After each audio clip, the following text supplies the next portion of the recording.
coming into the R&D department now. This is where all the new product development happens. So right here we've got all the product development happening. We've got the Honda motocross. So all the support we do for those factory riders happens over in this corner. But then for Dynojet, every product that we develop gets tested on the 250i here. And this has been an integral part of our development process to quantify the power results and the gains that we're getting with our product development.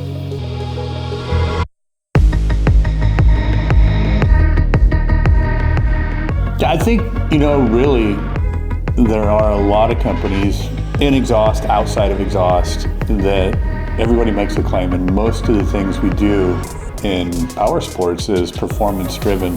We're holding ourselves to a standard and at a level that's hopefully higher than everybody else. That's, we want to be in our own space, and to do that, we need data. We need lots of data. The best way for empirical data for us is to use a dyno, just to measure what we're doing, what we've done.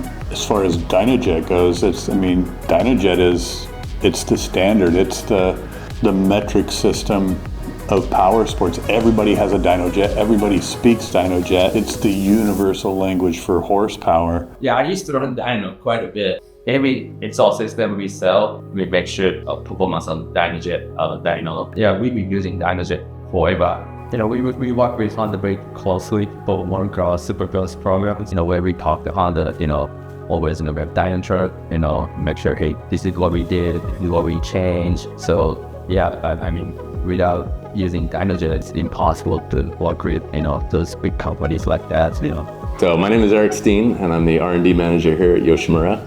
And I've been here now 14 years this last March, and in the power sports industry coming on 20 years.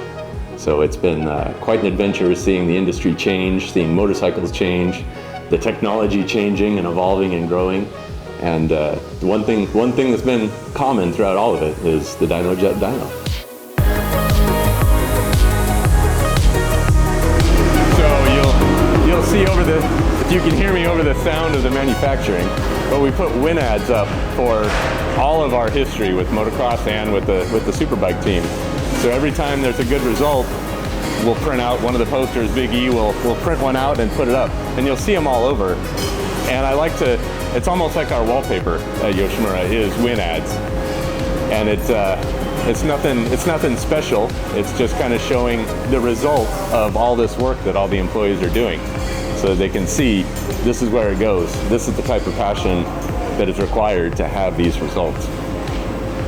Here, the dyno's been in this location for about 5 years. Before this, we were across the street, and we actually had 3 dyno cells, and that was when we were doing all the support for the factory race teams. But now that that's ended, we only need 1, and we moved it over into this location so that we can be closer to the actual production.